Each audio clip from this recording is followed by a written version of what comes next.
So, Big Brother 15, episode 6. The episode starts off going back into the nomination ceremony.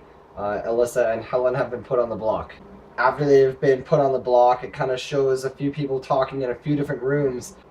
Helen and Alyssa are talking in one room, sort of discussing how they'll be able to use the MVP vote to control who is on the block each week and control the votes as to how they are used. Candace also makes a observation that she believes that there's an all-boys alliance going on in the house. It's very perceptive of her at this point to be able to peg something like that. It also shows Helen going in to talk to Aaron.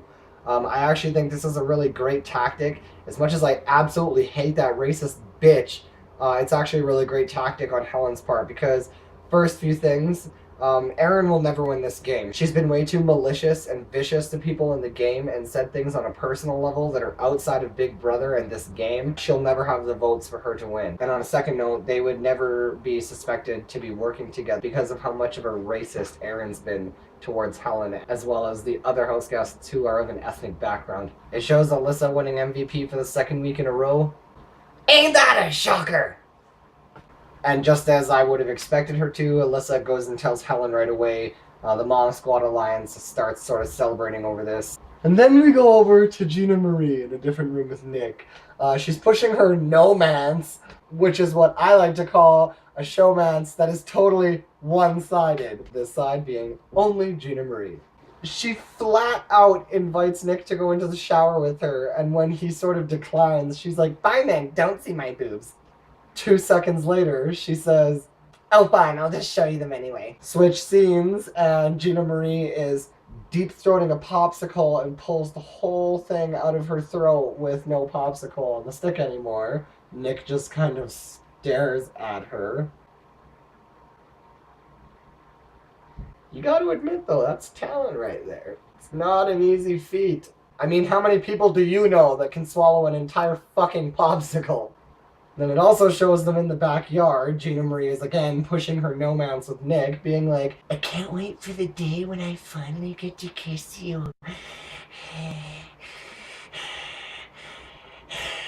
Creepiest thing I've ever seen. That is one clingy bitch. He needs one of those electrical cattle prods to get her away from him. At the MVP ceremony in this episode, Jeremy happened to be the house guest that Alyssa had chosen to nominate. This veto competition was actually a really interesting one.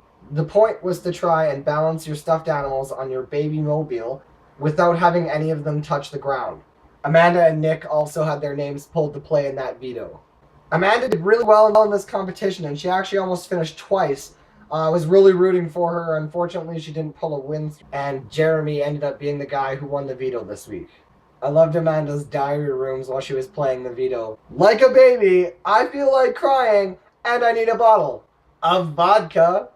So after the veto competition, Caitlyn is kind of worried that she's going to be put up in Jeremy's place now that he's won the veto and he's going to use it on himself, obviously. They're kissing in the bedroom, and Caitlyn is totally not into it because every 5 seconds she'll stop kissing him and start asking him and quizzing him about what's going to go on in the house. So out of being worried about the moving company voting out Caitlyn if she gets put on the block, Jeremy starts going around to all of the members of the moving company and threatening them to not vote against her if she gets put up.